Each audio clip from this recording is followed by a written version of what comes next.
Hello patient, तो कैसे हैं आप लोग। उम्मीद करता हूँ सभी पेशेंट अच्छे होंगे। तो फाइनली पेशेंट आ चुका है कक्षा 10वीं अर्धवार्षिक परीक्षा 2024-25 class 10th half yearly examination 2024-25 विषय विज्ञान का आपका रियल एंड 100 क्वेश्चन पेपर। ठीक है, तो यहाँ पे जो है काफ़ी ज़्यादा यहाँ पे पेशेंट ये वायरल क्वेश्चन पेपर है, इसको आप कंप्लीट तैयार कर लेना। और पेशेंट मैं आपको यहाँ पे बता दूँ, देखो इंग्लिश मीडियम और हिंदी मीडियम दोनों में यहाँ पे प्रश्न है। ठीक है, हर एक प्रश्न यहाँ पे मैंने देखा है बहुत ज़्यादा इंपॉर्टेंट है, आपके बुक से ही ऐसे सारे क्वेश्चन और सिलेबस के अकॉर्डिंग है।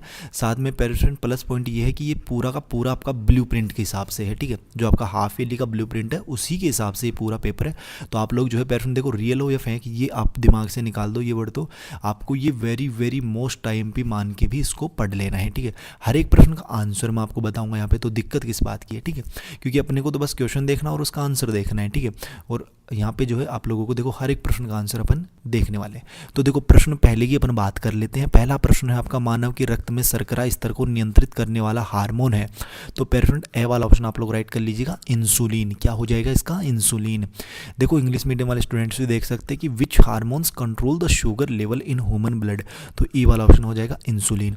प्रश्न 2 है आपका, दो तंत्रिका कोशिका की मध्य रिक्त स्थान को कहते हैं। तो क्या कहते हैं उसे कहते हैं पेशेंट बे वाला ऑप्शन सिनेप्स। क्या कहते हैं पेशेंट, सिनेप्स कहते हैं। ठीक है, कि what is the empty space between two nervous cells called. तो सिनेप्स हो जाएगा। किसी लेंस की फोकस दूरी एवं वक्रता त्रिज्या में संबंध क्या होता है, सी बराबर 2f। ठीक है, ई वाला ऑप्शन राइट हो जाएगा इसमें। प्रतिरोधकता का ऐसा ही मात्रक क्या होता है पेशेंट, तो वो होता है आपका ओम। ठीक है, से वाला ऑप्शन आप लोग राइट कर लीजिएगा। ठीक है, व्हाट इज द ऐसा यूनिट ऑफ रेजिस्टिविटी, तो ओम हो जाएगा इसका। नेक्स्ट प्रश्न देखना पेशेंट, यहाँ पे आपका पांचवा प्रश्न की वाहनों के अग्रदीप यानी हेडलाइट में कौन सा दर्पण प्रयुक्त होता है, तो अवतल दर्पण कर लीजिएगा, से वाला ऑप्शन। ठीक है, कौन सा, कॉनकेव मिरर। ठीक है, और यहाँ पे देखो छठवां प्रश्न है अपना कि निम्नलिखित में से गंधीय सूचक कौन सा है। निम्नलिखित में से गंधीय सूचक कौन सा है पेशेंट, तो ये हो जाएगा आपका से वाला ऑप्शन, वेनिला पाउडर। ठीक है, क्या हो जाएगा, वेनिला पाउडर। कि which of the following is a olfactory indicator. ठीक है, तो सी वाला ऑप्शन वेनिला पाउडर। सातवां प्रश्न है कि कमरे के ताप पर कौन सी धातु द्रव अवस्था में पाई जाती है। तो पेशेंट बे वाला ऑप्शन आप लोग राइट कर लीजिएगा। पारा जो है ना वो एक ऐसी धातु है जो द्रव अवस्था में पाई जाती है कमरे के ताप पर। ठीक है, विच मेटल इज फाउंड और liquid state in at room temperature, तो मरकरी हो जाएगा, बी वाला ऑप्शन। ठीक है, धातु की अम्ल के साथ क्रिया करने पर हाइड्रोजन गैस बनती है पेशेंट, तो यहाँ पे से वाला ऑप्शन आप लोग राइट कर लीजिएगा। ठीक है, और देखो स्वपोषी पोषण के लिए आवश्यक है, व्हाट इज इंसिलियंस फॉर फोटोसिंथेटिक, तो यहाँ पे हो जाएगा आपका इसका डी वाला ऑप्शन, उपरोक्त सभी। क्योंकि देखो CO2 एवं जल भी आवश्यक है, क्लोरोफिल भी, सूर्य का प्रकाश भी, तो ऑल ऑफ द अबाव इसका राइट आंसर हो जाएगा। 10वां प्रश्न है कि ओजोन परत के विघटन के लिए उत्तरदायी रसायन है, तो वो है आपकी बे वाला ऑप्शन, क्लोरोफ्लोरोकार्बन यानी CFC। ठीक है, अगला प्रश्न देखना पेशेंट, लघुत्रात्मक प्रश्न है अपने, इनकी अपन बात कर लेते हैं। देखिएगा 11वां प्रश्न क्या है कि प्लास्टर ऑफ पेरिस की जल के साथ अभिक्रिया का समीकरण लिखिए। Right the chemical equation for the reaction of plaster of Paris with water. ठीक है, तो आप लोग दोनों लैंग्वेज में इसका आंसर देखिएगा, हिंदी और इंग्लिश में, जैसे अपन ब्लैक बोर्ड पर आंसर लिखते हैं ना उस तरीके से। ठीक है, तो देखिएगा पेशेंट यहाँ पे लिखिएगा आप लोग कि प्लास्टर ऑफ पेरिस यानी CaSO4 डॉट ½ H2O जल के साथ अभिक्रिया करके जिप्सम CaSO4 2H2O बनाता है। ठीक है, तो इस तरीके से आप लिख सकते हैं। और इसका समीकरण भी अपने को लिखना है ना, तो समीकरण आप लोग यहाँ पे लिखिएगा कि CaSO4 डॉट ½ H2O, ठीक है, प्लस H2O, फिर यहाँ पे बनेगा आपका CaSO4 डॉट 2H2O, ये आपका इसमें बन जाएगा। ठीक है, इंग्लिश वाले स्टूडेंट्स भी इसमें आंसर देख सकते हैं कि प्लास्टर ऑफ पेरिस फिर react with water to form gypsum. ठीक है, तो ये आपका बनेगा द केमिकल इक्वेशन, लिख सकते हो यहाँ पे आप लोग। ठीक है, तो ये आपका इस क्वेश्चन का आंसर हो जाएगा। अगला प्रश्न देखना पेशेंट आप लोग यहाँ पे, नेक्स्ट क्वेश्चन अपन देखते हैं। 12वां प्रश्न है अपना कि मैथेन की इलेक्ट्रॉन बिंदु संरचना का चित्र बनाइए। Draw the electron dot structure of methane. तो इस प्रश्न का आंसर भी आप लोग कुछ इस तरीके से यहाँ पे नोट करना पेशेंट कि मैथेन यानी CH4 की इलेक्ट्रॉन बिंदु संरचना कुछ इस प्रकार होती है।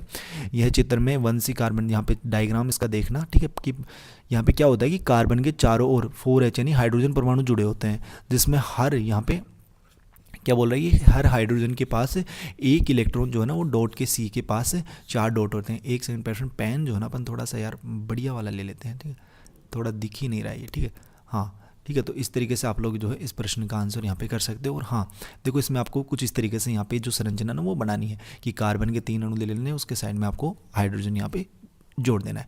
इंग्लिश मीडियम वाले स्टूडेंट्स भी इस क्वेश्चन का आंसर देख लीजिए, आंसर इन इंग्लिश में, ठीक है। The electron structure of methane, ठीक है, CH4 शोज 1 कार्बन एटम, ठीक है, carbon bond the 4 hydrogen atoms, ठीक है, H with each hydrogen atom sharing 1 electron with carbon, ठीक है।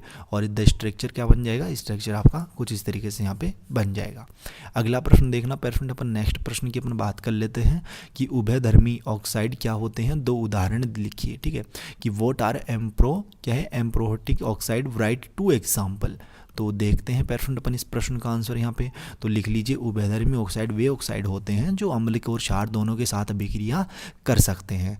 उदाहरण लिख लीजिए zinc oxide ZNO, aluminium oxide यानी Al2O3। और आंसर इन इंग्लिश में आप लोग यहाँ पे इंग्लिश वाले स्टूडेंट देख सकते हैं अपना आंसर कि amphoteric oxide are those oxide that can react with both acid and base. Example आप लोग यहाँ पे देख लीजिए zinc oxide and aluminium oxide, ठीक है, एल्यूमिनियम ऑक्साइड।